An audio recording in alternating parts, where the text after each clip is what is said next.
ایک مالدار شخص اپنی بیوی کے ساتھ دسترخوان پر بیٹھا ہوا تھا کھانا کھانے کے لیے، اور دسترخوان پہ اللہ کی بے شمار نعمتیں بھی موجود تھی، طرح طرح کی غذائیں موجود تھی۔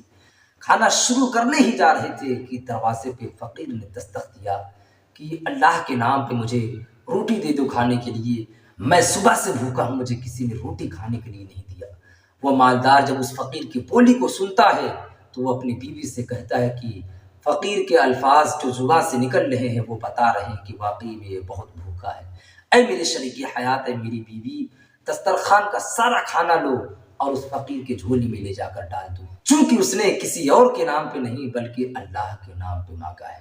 مالدار کی بیوی دسترخوان کے سارے کھانے کو لیتی ہے اور دروازے پہ جاتی ہے فقیر کے جھولی میں کھانا ڈالنے کے لیے۔ جب کھانا وہ جھولی میں ڈال رہی ہوتی ہے تو اس کی نگاہ فقیر کے چہرے پہ پڑتی ہے تو اس عورت کی چیخیں نکل جاتی ہے اور رونے لگتی ہے۔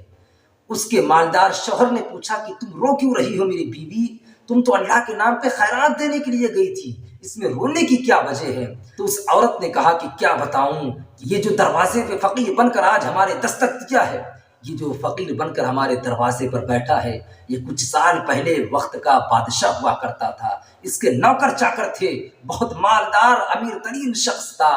اور میں اس کی بیوی ہوا کرتی تھی، یہ میرا سابق شوہر ہوا کرتا تھا۔ تو مالدار شخص سے پوچھا کہ یہ فقیر کیسے بنا؟ تو عورت کہنے لگتی ہے کہ جیسے آج ہم دسترخوان پر بیٹھے ہوئے کھانا کھانے کے لیے چند سال پہلے ہم جب دونوں ساتھ میں رہا کرتے تھے تو ہم کھانا کھانے کے لیے دسترخوان پر بیٹھے تھے، اچانک سے ہمارے دروازے پہ ایک فقیر نے دستک دیا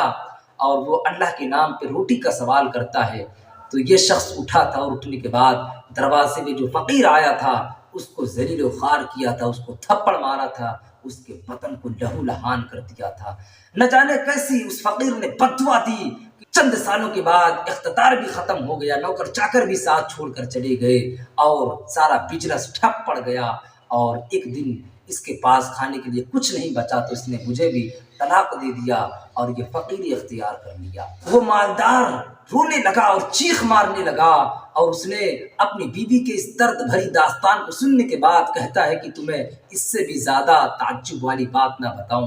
تو اس مالدار کی بیوی کہتی ہے کہ اے میرے سرتاج ضرور بتائیں۔ تو اس مالدار نے کہا کہ اس نے جس فقیر کو تھپڑ مارا تھا، جس کو ذلیل و خوار کیا تھا، جس کو رسوا کیا تھا، جس کے بدن کو لہو لہان کیا تھا،